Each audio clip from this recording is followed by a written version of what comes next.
यंदाची निवडणूक आपल्या पारंपरिक मतदारसंघातूनच लढवण्याचा निर्णय घेतलाय। पण या व्यतिरिक्त मुंबईतून आपल्यातल्याच कोणीतरी आमदारकी लढवावी असं मला वाटतं। मुंबईतला मतदारसंघ आपल्यासाठी कोण सोडणार आहे दादा, तेव्हा आपल्या हक्काचा एक मतदारसंघ असताना। परशु माझं झालेलं नाहीये, ऐकून घे। मतदारसंघांच्या फेररचनेमध्ये 6 नवे मतदारसंघ घोषित केले। एका मतदारसंघात आपल्या मतदारांची संख्या जास्त आहे, तिथे मी आपला हक्क सांगितलाय, वामनच्या नावाचा हट्ट धरलाय। त्यांनी तुमचं नाव घेतलंय ना, मग त्यामागे नक्कीच त्यांनी काहीतरी विचार केला असेलच ना। हे बघा, तुम्ही उगीच चेष्टा करू नका। मला नाही जमणार हे सगळं जमतं। इंटरेस्ट घ्यायचा असेल तर घेता येतो। लॉ करताना तुम्हाला कुठे इंटरेस्ट होता, पण ठरल्यानंतर तुम्ही झालात ना ऍडव्होकेट। आणि नंतरच्या सलग 5 केस हारला।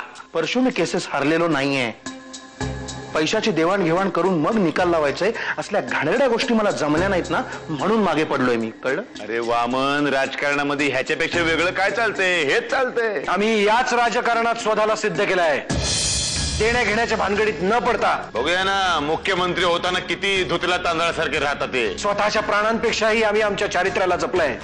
गेल्या महिनाभर घरामध्ये ज्या काही घटना घडतायत ना, त्यावरून मला खात्री आहे की गावच्या वेशीवर आपल्या चारित्र्याचे पताका फडकतील। बोलून झालं?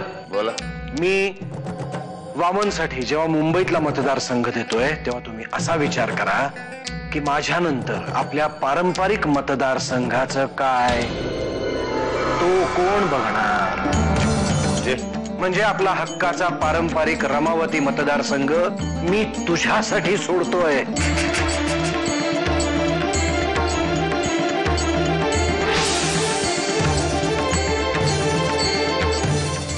म्हणूनच माझा हट्ट असतो की तू तिथे जावंस, तिथल्या गावकऱ्यांच्या समस्या समजून घ्याव्यास, त्या मतदारांना आपलं मानावंस। पण दादा, समजा तू मुख्यमंत्री, मी मुख्यमंत्री झालो नाही तरी विधानसभेच्या विहिरीत मी किती दिवस पोहत राहणार आहे? कधी ना कधीतरी मला दिल्लीच्या समुद्रात उडी मारावी लागणार आहे ना। मी लागा, तयारीला लागा। ही तर फक्त सुरुवात आहे, आता पुढे बघा मी काय काय करते। बघतोच आहे, इतके दिवस बघतोच आहे की मी सगळं। तुम्ही आता राजकारणी होणार आहात, त्यामुळे निगेटिव्ह विचार करणं बंद करा। Just think positive. Think positive? मी सांगू का, पॉझिटिव्ह असा माझा फक्त ब्लड ग्रुप आहे, आणि तो सुद्धा बी पॉझिटिव्ह। ए पॉझिटिव्ह नाहीच आहे, बाकी जे सगळं आहे निगेटिव्हच आहे। तुम्ही कशाला इतकी चिंता करताय? मी आहे ना।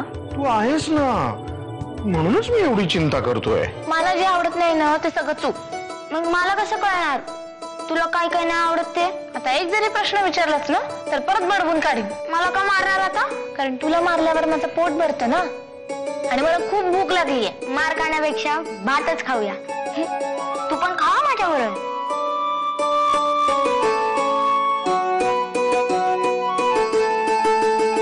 नरसिंह साहेबांना मुलगा नाहीये, वामनरावांना मूल होण्याची शक्यता कमी आहे, तेव्हा किल्लेदारांचा वारस तुमचंच रक्त असणार। वाकनीस, आमदारकीची सीट आम्हाला देण्यामध्ये नरसिंहरावांचं काही राजकारण नाही ना? अजिबात नाही। नक्की? 100% विश्वास ठेवू का? होय। चला थोडी थोडी घेऊ। नाही साहेब, तुमचं चालू द्या, मला सकाळी काम आहेत। अगं, तुला शरम कशी वाटत नाही हे विचारताना? एकटा राहतो ना तो, मग एकटी भेटायला जाणार आहेस त्याला?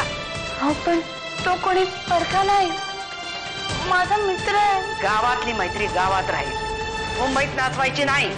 तुम्ही समजता तसं? हे बघ, या घराचे काही नीती नियम आहेत, ते जर पाळता येत नसतील तर चालायला लाग, चालायला लाग।